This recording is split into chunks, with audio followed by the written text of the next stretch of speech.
RPD channel में आपका स्वागत है। मैं आरपी दुबे। सभी व्यूअर्स को मेरा नमस्कार।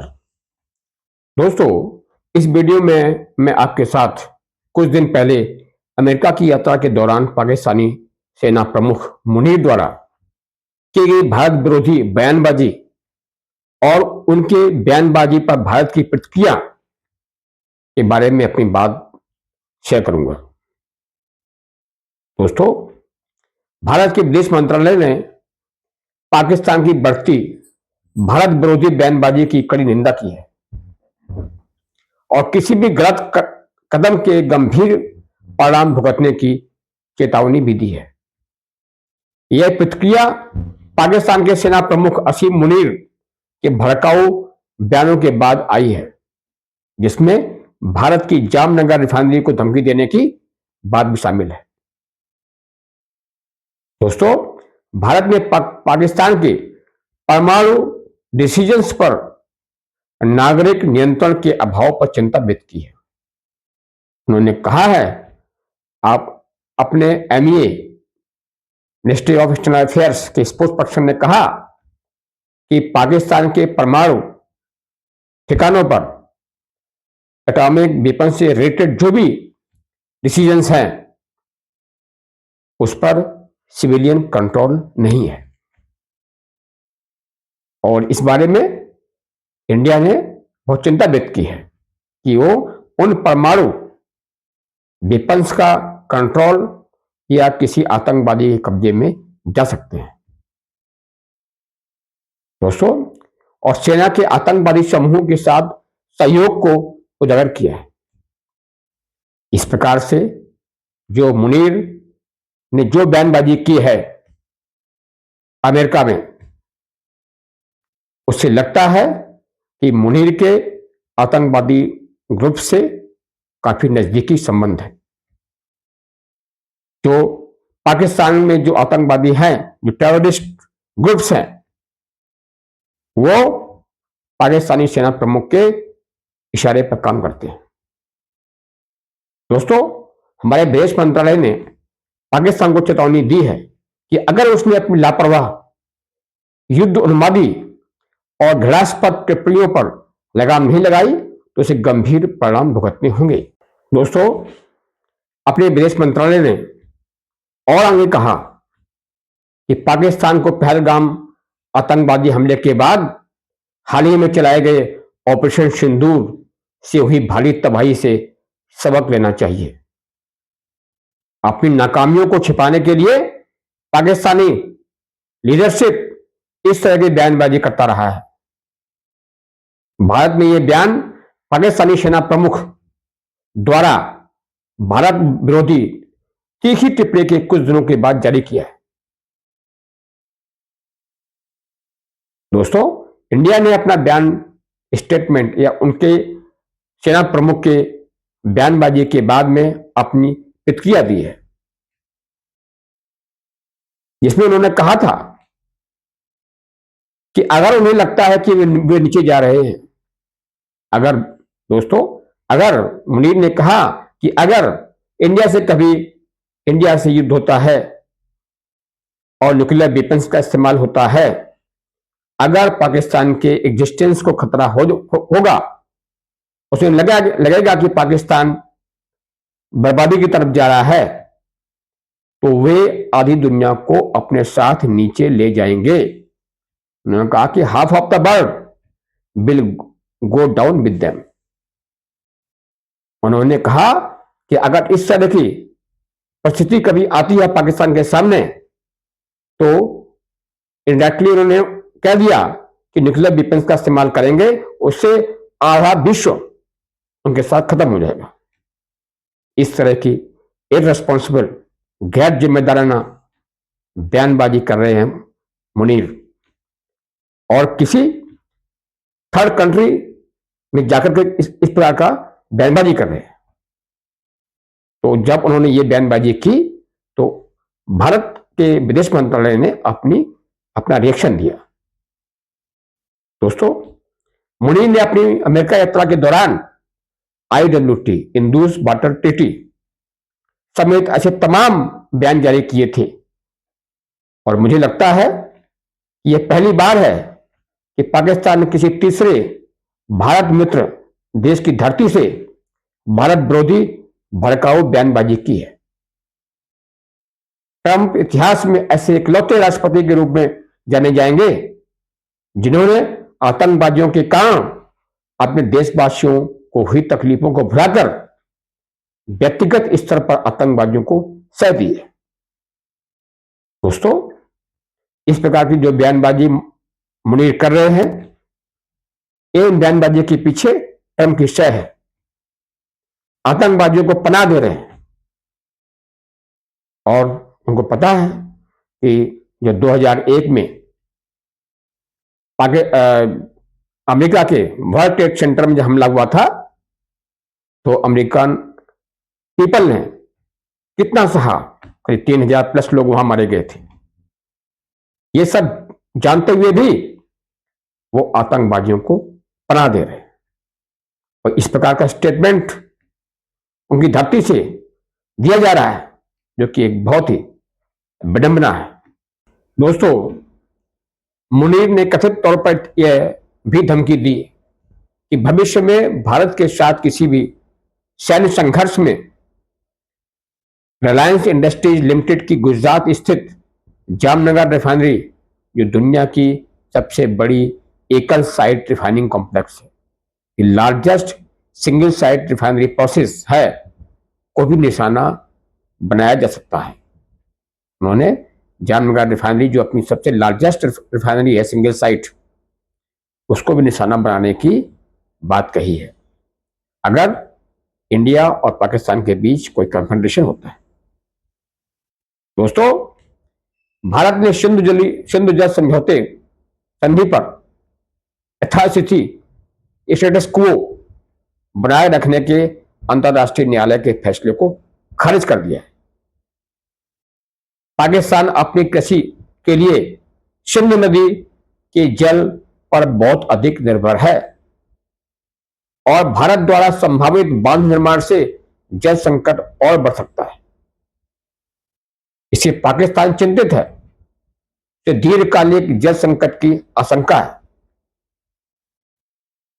पहलगाम आतंकवाद हमले के बाद भारत ने इस संधि को स्थगित कर दिया है, सस्पेंड कर दिया है, यह तर्क देते हुए कि पाकिस्तान ने सीमा पार आतंकवाद के माध्यम से संधि का उल्लंघन किया है।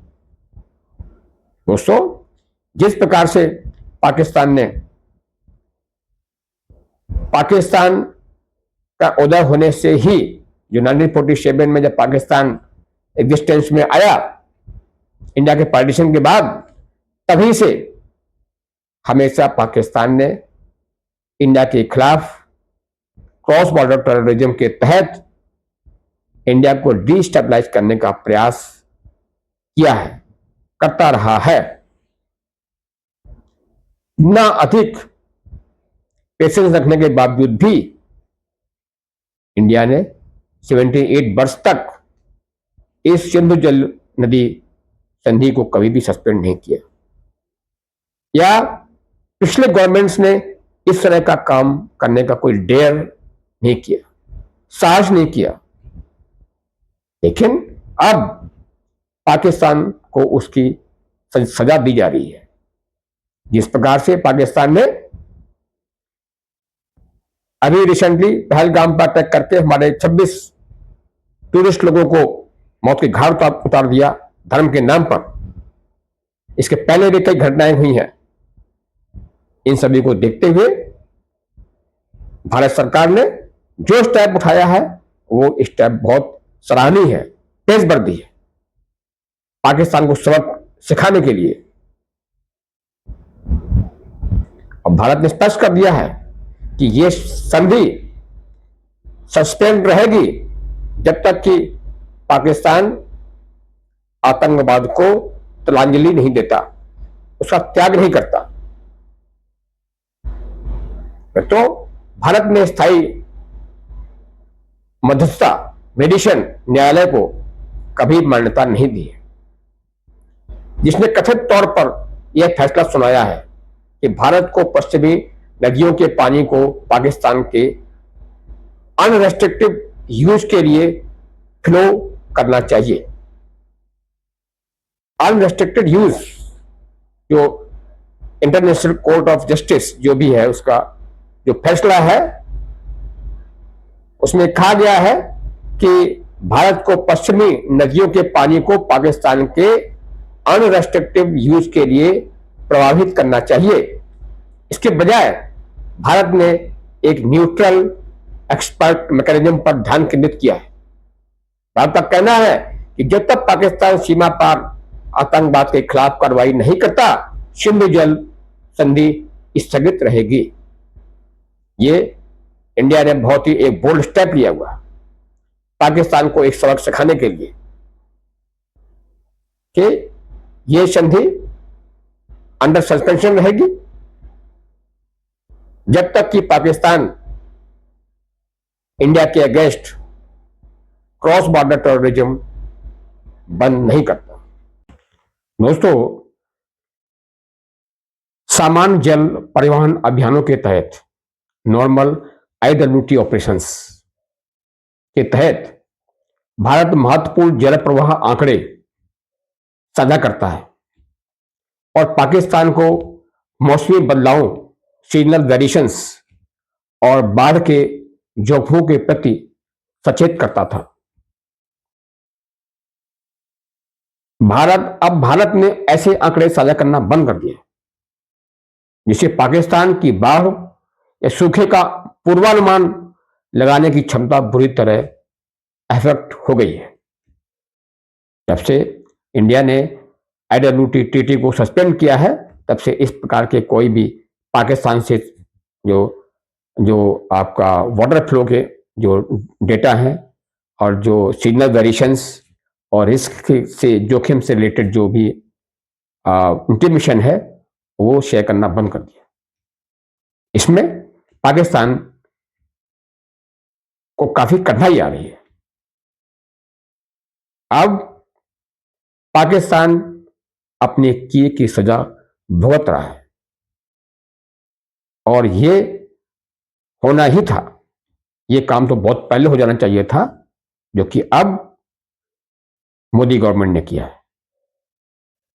दोस्तों, भारत को अब पश्चिमी नदियों सिंधु, झेलम और चेनाब पर परियोजनाओं के लिए डिजाइन और संचालन संबंधी प्रतिबंधों का पालन करने की आवश्यकता नहीं है, जिसका अर्थ है कि वह बांध निर्माण और संशोधन के मामले में एक तरफा कदम उठा सकता है। डैम कंस्ट्रक्शन और मॉडिफिकेशन के बारे में यूनिलैटरल स्टेप ले सकता है इंडिया।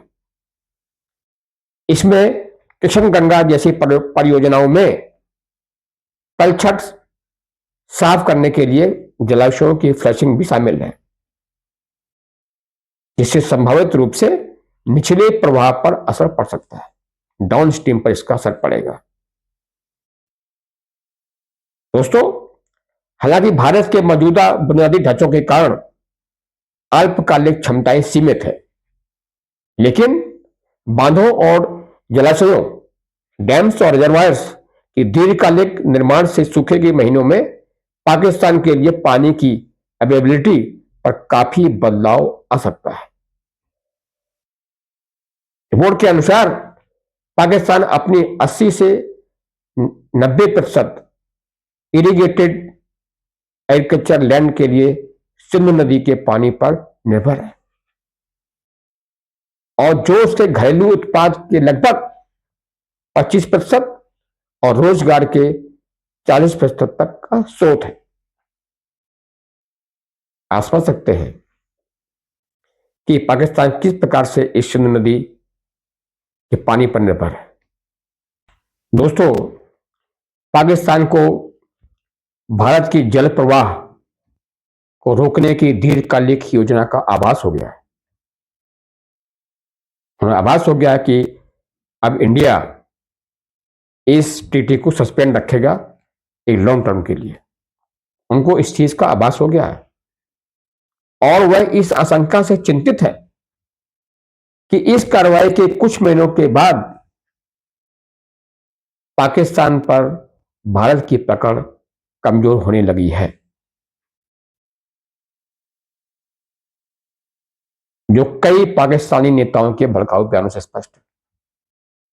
उन्हें पता हो गया है कि पाकिस्तान की पकड़ भारत पर कमजोर हो गई है, और वो रिफ्लेक्ट होता है जो पाकिस्तान के लीडर्स जो आजकल जो बयान दे रहे हैं, स्टेटमेंट दे रहे हैं, भड़काऊ बयान दे रहे हैं, उसे स्पष्ट है कि उनके अंदर कितना फ्रस्ट्रेशन है, कितने वरीड हैं पानी को लेकर के, जो एक तरह से पाकिस्तान की लाइफलाइन है। अब उनको अपने किए पर पश्चाताप हो रहा है। दोस्तों, अभी फिलहाल जो शरीफ ने जो अपने पार्लियामेंट में जो उनकी संसद है उसमें जो बयान दिया है, उन्होंने कहा है कि दुश्मन यानी भारत पाकिस्तान से पानी की एक बूंद भी नहीं छीन सकता। अगर भारत ने कोशिश की तो पाकिस्तान ऐसा सबक सिखाएगा कि भारत कभी नहीं भूलेगा। दोस्तों, इस तरह के बयान पाकिस्तान के प्राइम मिनिस्टर दे रहे हैं। अभी वो भूल गए हैं कि किस तरह से पाकिस्तान की पिटाई की थी ऑपरेशन सिंदूर में। और बिलावल भुट्टो जरदारी जो वहां के फॉरेन मिनिस्टर हैं और पाकिस्तान पीपुल्स पार्टी के चेयरमैन भी हैं, उन्होंने कहा कि पानी को शेयर वाटर फेयरली, अन्यथा वो इस पानी को 6 नदियों से ले लेंगे। दोस्तों, ऐसे फॉरेन मिनिस्टर है पाकिस्तान के कि जिनको कभी बोलना नहीं आता, जो पॉलिटिकली इमेच्योर्ड है, जिनको IWT की क्या टर्म कंडीशंस है, किस प्रकार की ट्रीटी है, उसमें क्या क्लॉज है, क्या डिटेल है, उनको इस बारे में कोई पता नहीं है। और आप दोस्तों देखते हो कि किस प्रकार से बयानबाजी करते हैं वो। तो पाकिस्तान इस प्रकार के फॉरेन मिनिस्टर को पद देता है, एक पोर्टफोलियो देता है कि जिसको पॉलिटिक्स की कोई नॉलेज नहीं है, किस तरह की बयानबाजी करनी है, किस प्रकार स्टेटमेंट देना है, किस तरह से संबंध अच्छे होंगे। उनको ये पता नहीं है, 6 नदियों की बात कर रहे हैं, 6 नदियों के नाम क्या है, उनको नाम भी पता नहीं होंगे। दोस्तों, देखते हैं, नजर रखेंगे कि पाकिस्तान में आगे क्या होता है। आज पाकिस्तान का इंडिपेंडेंस डे है और कल भारत का इंडिपेंडेंस डे है। इस बात की पूरी संभावना है कि पाकिस्तान कोई बड़ी हरकत, भारत विरोधी कार्रवाई कर सकता है, लेकिन अपनी सेनाएं पूरी तरह से बॉर्डर पर मुस्तैद हैं और भारत विरोधी किसी कार्रवाई का ऑपरेशन सिंदूर पार्ट 2 के तहत जवाब दिया जाएगा। दोस्तों, अगर ये वीडियो आपको पसंद आया हो तो कृपया इसे लाइक करें, शेयर करें और चैनल को सब्सक्राइब भी करें। जय हिंद, जय भारत।